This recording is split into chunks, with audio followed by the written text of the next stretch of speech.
episode 684 for June 22nd, 2021. In the Dim Below by Teresa Melbrot. Rated PG-13 with a content warning for bombings and the off-screen deaths of children.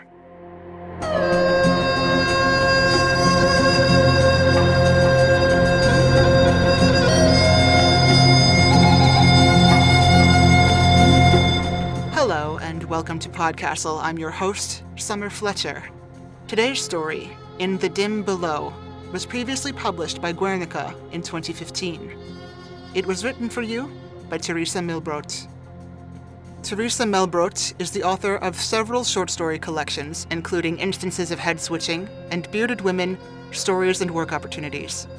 She has also published a novel, The Patron Saint of Unattractive People, and a flash fiction collection, Larissa Takes Flight, Stories. Her fiction, creative nonfiction, and poetry have appeared in numerous literary magazines, and her work has been nominated for a Pushcart Prize and the Best of the Net Award.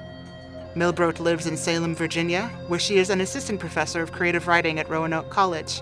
She believes in coffee, long walks with her MP3 player, real-time conversation, and writing the occasional haiku. The narrator for this story is Alexis Goebel. Alexis is a multi-class disaster human living with her husband in Cincinnati.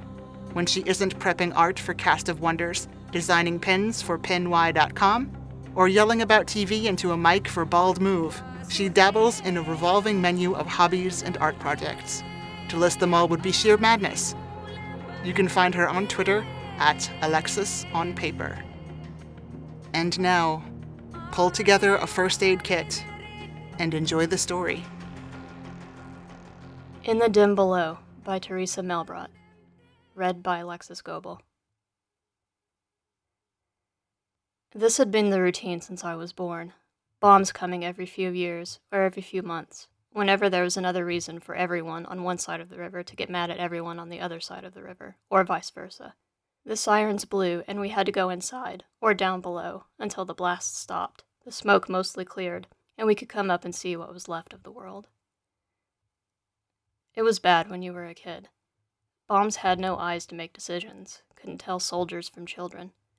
Each of us had seen at least one friend's body carried from a pile of stone that had once been a house. Our parents told us not to worry because they were shooting bombs back across the river to keep us safe. We didn't know how that was supposed to stop the other bombs, or why faceless enemies imagined us as soldiers instead of friends. Didn't they have kids on the other side of the river, kids who looked something like us? But we couldn't ask questions. We just had to find a tiny space where bombs could not find us. That's what we were trying to do on the day a hole appeared in Amina's front yard. It was not smoking. It was not smelly. It was 5 feet wide in a perfect circle, with grass growing down, down, down into the dark. It didn't make sense how the grass could be so lush in a hole so deep. We took turns poking our heads inside, sitting in the hole like it was a huge slide we were afraid to go down. What could be waiting at the end? A burrow of bunnies, or rabid badgers, or something else entirely? No one wanted to guess. The next round of bombs came before dinner, and everyone went to their basements again, ready for the world to rumble and break off in pieces.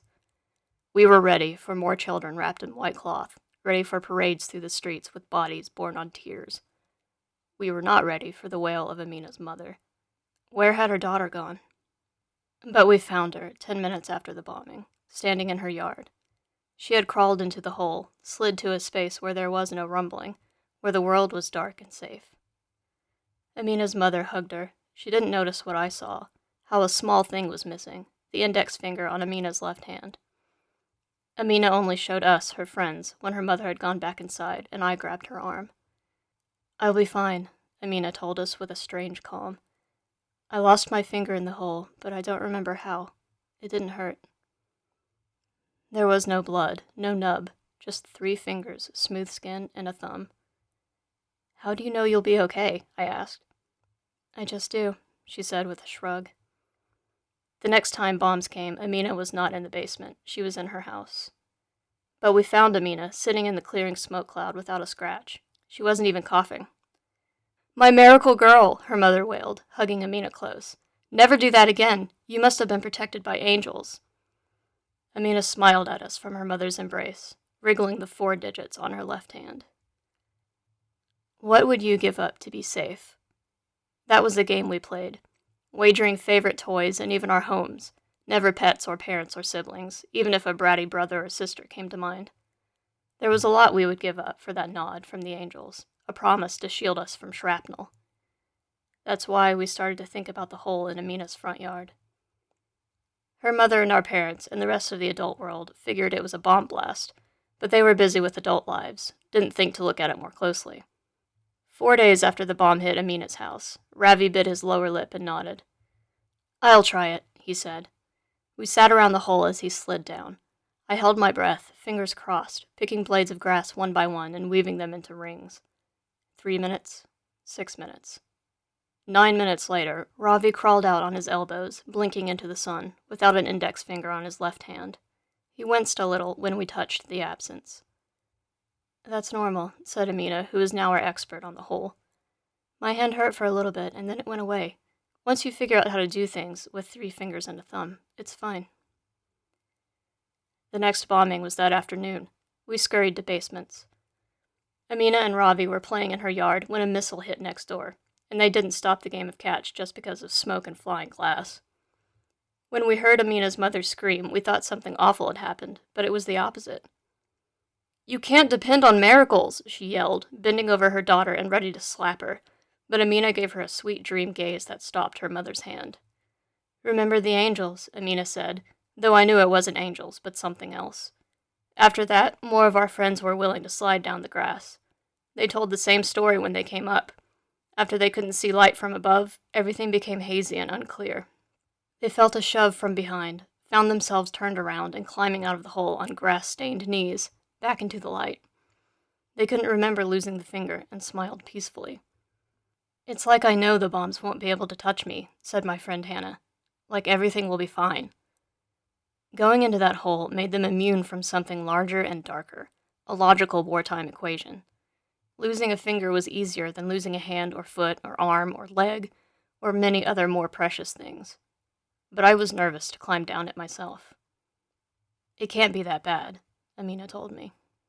I nodded, still not convinced, though no one screamed or yelped or made any kind of noise when they were in the hole. We listened closely, 3 or 4 of us sticking our heads inside. Before now, we had always been scared, tensed to run to safe places that did not exist. But when their houses were destroyed, everyone who had crawled into that hole was safe, without a scratch, even if they had broken glass on their skin. The adults said it was angels, and we were blessed children. We knew better. My friends said I should do it to protect myself. "We'll worry about you if you don't," said Amina, but I tucked my hands behind my body, scared of whatever lion or snake would bite my finger off, even if it would fill me with magic venom. But Amina told the other kids, and soon 10 of them had gone down into the hole. Our parents were too busy launching bombs over the river to notice missing fingers. There was too much else on their minds. Once, the bombs were supposed to stop for 4 hours so people could go shopping, but the bombs came over the river anyway. Ravi was at the market. "It was awful," he said with a shudder, but he and his brother who had gone into the hole were fine. Soon we'd have a town composed only of kids missing a finger, kids who would want to be soldiers and send more bombs over the river. If I went into the hole, maybe I'd be tempted to stay there forever, in the dark that no one remembered.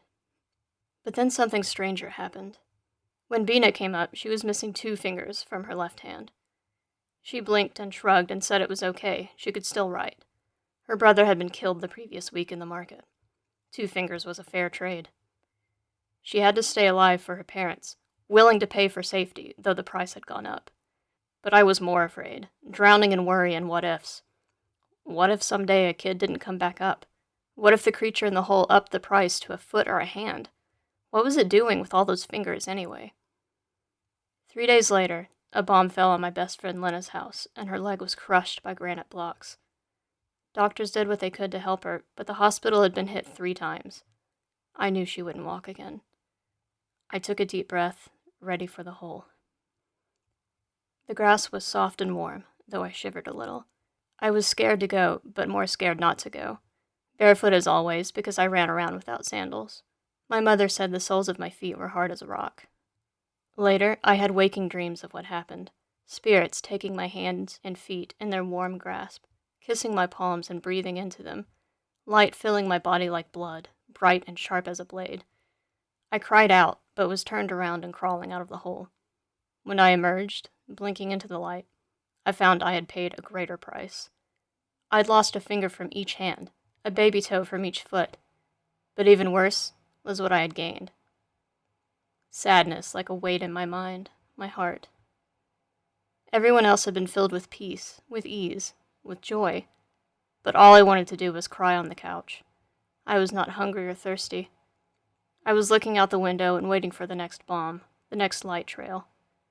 My parents couldn't stop me when I tore out of their grasp, out of the house.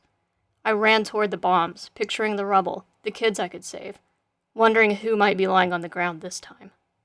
I carried a lunchbox with alcohol wipes and Band-Aids and gauze, ready to hug other kids as they trembled, to whisper to them about the hole, to show them what I had sacrificed, to tell them it was worth it. Broken glass didn't cut my feet. Concrete didn't scrape my arms. I might have felt pain sometimes, but I had to get to people under the rubble. My friends didn't come with me at first, but then one day I was playing kickball with Ravi, and we heard a bomb streaking across the sky.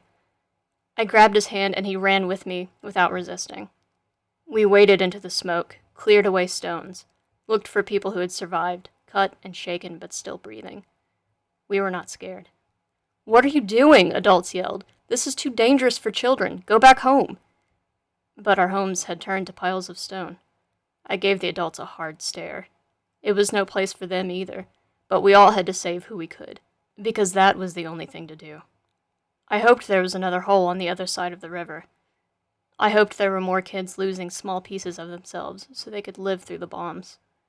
Maybe someday there'd be a bridge across the river and we'd be older and could meet them. The kids turned adults who we'd know because they were like us, missing a finger or a toe, their eyes tired and relieved as we met in the middle, over the water, and embraced. For now, I dreamed myself standing in the middle of a field, a missile rocketing toward me, but I caught it and held it in my arms where it shivered like a scared animal, one that didn't know how to do anything but fight. I stroked its head, the coarse fur, and placed it gently on the ground. It had become something like a badger, harmless and confused, and walked away. I waited to catch the next one I knew would be coming.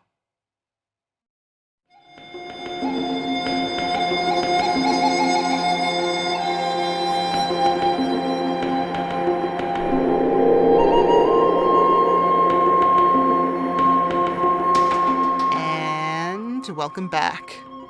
I'll be perfectly honest, when I first read the motifs of children in danger and dark holes in the ground, the first thing that came to mind was Stephen King's It. I tried to imagine how a creature that feeds on fear would do in a war zone. Would it feast? Would it starve? What does fear become when it lives long enough and intensely enough in the body to become trauma? I suspect that beast would starve. Not because the fear is gone, but because it loses its potency when it's a constant, everyday thrum. Not too long ago, C.L. Clarke wrote an article for Fantasy magazine entitled "The Fiction of Peace, the Fantasy of War." The article comments on the facelessness and otherness of the enemy so that forces of good can have a clean, uncomplicated victory. Here, Amina doesn't imagine faces, but rather entire other kids like her, who have made the same sacrifices to survive the same struggle. War itself is the faceless other. Maybe wars can't be won, and the fighting only stops when it's transformed into something else. And that was our show for this week. On behalf of everyone here at PodCastle, including our audio engineer Peter Adrian Baravesh, our forum moderator Aussie Cat, your co-editors Shingai and Jerry Kagunda, and Eleanor R. Wood, along with all of our fantastic first readers, including Tierney Bailey, Sophia Barker, Matt Dovey, Aidan Doyle, Amelia Harrington, Kai Hudson, Craig Jackson, Julian K. Jarbo, Shamari Kirkwood, Devin Martin, Julia Patt, Hamilton Perez, Shrikupa Krishna Prasad, Zeev Witties, and Caitlin Zavanovich. Thanks for letting us share another story with you. PodCastle is part of Escape Artists Incorporated and is distributed under the Creative Commons Attribution Non-Commercial No Derivatives 4.0 International License. Feel free to share it, but don't sell it and don't change it. Our music is by Shiva in Exile. Everything we do on PodCastle is 100% donor-funded. If you'd like to support us, I invite you to join us on our Patreon at patreon.com/EAPodcasts. We'll be back next week with another tale. See you then.